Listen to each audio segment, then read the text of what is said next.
ശബരിമല സ്വർണ്ണക്കൊള്ളയിൽ അന്വേഷണ പുരോഗതി റിപ്പോർട്ടുമായി SIT ഹൈക്കോടതിയിൽ അന്വേഷണം പൂർത്തീകരിച്ച് കുറ്റപത്രം നൽകുന്നതിന് കൂടുതൽ സമയം ആവശ്യപ്പെടും. അന്വേഷണ ഉദ്യോഗസ്ഥനായ S ശശിധരനും കോടതിയിൽ ഹാജരായിട്ടുണ്ട്. ദേവസ്വം ബെഞ്ച് അല്പസമയത്തിനകം കേസ് പരിഗണിക്കും. ബിനൽ വിവരങ്ങളുമായി കൊച്ചിയിൽ നിന്ന് ചേരുന്നു. ബിനൽ, വളരെ നിർണായകമായ ഒരു ദിവസമാണ്.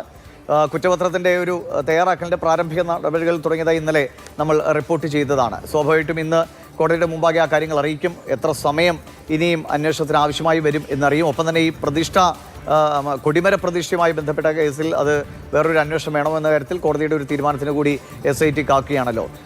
എന്തൊക്കെയാണെന്ന് പ്രതീക്ഷിക്കേണ്ട ഒരു തീരുമാനങ്ങൾ? ദിവിഷ, ശബരിമല സ്വർണ്ണക്കൊള്ളയിൽ ഇന്ന് ഒരു പ്രധാനപ്പെട്ട ദിവസമാണ്. ഹൈക്കോടതി ഇന്ന് പുറത്തിറക്കുന്ന ഇടക്കാല ഉത്തരവ് അത് വളരെ പ്രസക്തവുമായിരിക്കും. കാരണം വലിയ ആരോപണ പ്രത്യാരോപണങ്ങൾ ഈ കേസുമായി ബന്ധപ്പെട്ട് നിലനിൽക്കുന്ന ഒരു സമയമാണ്.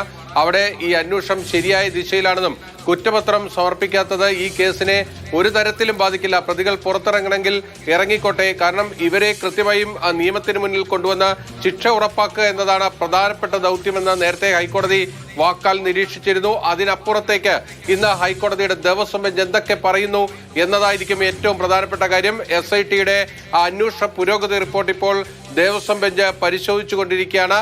അന്വേഷണ സംഘത്തിന്റെ തലവനായിട്ടുള്ള ADGP H വെങ്കടേഷ് നേരിട്ട് കോടതിയിൽ ഹാജരായിട്ടുണ്ട്. അതോടൊപ്പം തന്നെ അന്വേഷണ ഉദ്യോഗസ്ഥനായ S ശശിധരനും രാവിലെ തന്നെ കോടതിയിലെത്തിയിരുന്നു. അവർ അന്വേഷണ റിപ്പോർട്ട് കൈമാറിയിട്ടുണ്ട്.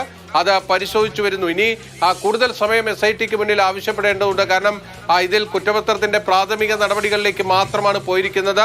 ആ കുറ്റപത്രം തയ്യാറാക്കി അത് കോടതിയിൽ എത്തിക്കുക, അതിന് കൂടുതൽ സമയം വേണ്ടിവരും. അപ്പോൾ എത്ര സമയം അവർ ആവശ്യപ്പെടുന്നു എന്നത് നമുക്കിന്ന് മനസ്സിലാക്കാൻ കഴിയും. അതോടൊപ്പം തന്നെ ഏറ്റവും പ്രധാനപ്പെട്ട കാര്യമാണ് ശബരിമലയിലെ സ്വർണ്ണപ്പാളികളുമായി ബന്ധപ്പെട്ട ശാസ്ത്രീയ പരിശോധന. ആ ഫലം നേരത്തെ VSSCയുടെ ആദ്യ റിപ്പോർട്ട് പുറത്തു വരുമ്പോൾ ഈ സ്വർണ്ണപ്പാളികൾ മാറ്റിയിട്ടില്ല എന്നതാണ് ആ പരിശോധനയുടെ ഫലമായി വന്നിരിക്കുന്നത്. വീണ്ടും ഒരു റീടെസ്റ്റ് കൂടി അവിടെ നടന്നിട്ടുണ്ട്. അതിലാണ് പഴയ ശ്രീകോവിലിന്റെ വാതിലടക്കം കൊണ്ടുപോയി പരിശോധനയിലേക്ക് പോയിരിക്കുന്നത്.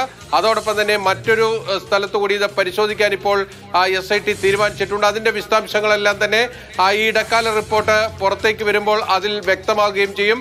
മറ്റൊരു പ്രധാനപ്പെട്ട കാര്യമുള്ളത്, നേരത്തെ തന്നെ ഹൈക്കോടതി പറഞ്ഞിരുന്നതാണ്, ഈ കൊടിമര പ്രതിഷ്ഠ അതുമായി ബന്ധപ്പെട്ട കാര്യങ്ങളിലേക്ക് കൂടി ഇതിന്റെ അന്വേഷണം നീളുന്നു എന്ന കാര്യം പറഞ്ഞിരുന്നതാണ്. ആ കാര്യത്തിൽ കൂടുതൽ വിശദാംശങ്ങൾ ഇന്ന് പുറത്തേക്ക് വരാനുള്ള സാധ്യതയുണ്ട്. അതോടൊപ്പം തന്നെ ഈ കേസിൽ 2019 മുതൽ 25 വരെ നടന്നിട്ടുള്ള ആ ഇടപാടുകളിലെ ഒരു ത്രെഡിൽ നിന്ന് കൂടുതൽ തെളിവുകൾ ശേഖരിക്കുക, അതാണ് ഉദ്ദേശിക്കുന്നതെന്ന് കഴിഞ്ഞ തവണ CBI അന്വേഷണത്തിന്റെ ഹർജി പരിഗണിച്ചുകൊണ്ട് ഹൈക്കോടതി വ്യക്തമാക്കിയിരുന്നു. അതിലെന്തൊക്കെയാണ് ഇനി കോടതിക്ക് ഇന്ന് പുറത്തേക്ക് പറയാൻ കഴിയുന്നത്, അത് നമ്മൾ വളരെ ശ്രദ്ധയോടെ കാണേണ്ട കാര്യമാണ്. അതോടൊപ്പം തന്നെയാണ് ഇതൊരു 4 ഘട്ടമായി പഴയ കാര്യങ്ങളിലേക്ക് കൂടി അന്വേഷണം പോകുന്നു എന്നതാണ് മനസ്സിലാകുന്നത്. അതായത് നേരത്തെ പ്രയാർ ഗോപാലകൃഷ്ണന്റെ ഭരണസമിതി ഇരുന്ന ഘട്ടത്തിലാണ് ഈ കൊടിമര പ്രതിഷ്ഠ നടന്നത്. അതിലേക്ക് അന്വേഷണമുണ്ട്.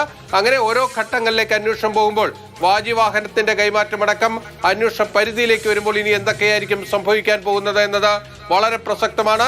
ഹൈക്കോടതിയിലെ ഇന്ന് പുറത്തിറങ്ങുന്ന ഇടക്കാല ഉത്തരവിൽ എന്തൊക്കെ കാര്യങ്ങളായിരിക്കും പറഞ്ഞിരിക്കുന്നത് എന്നതാണ് നമ്മൾ ശ്രദ്ധിക്കേണ്ടത്. അതിനനുസരിച്ചായിരിക്കും തുടർന്നുള്ള അന്വേഷണം മുന്നോട്ട് പോവുക.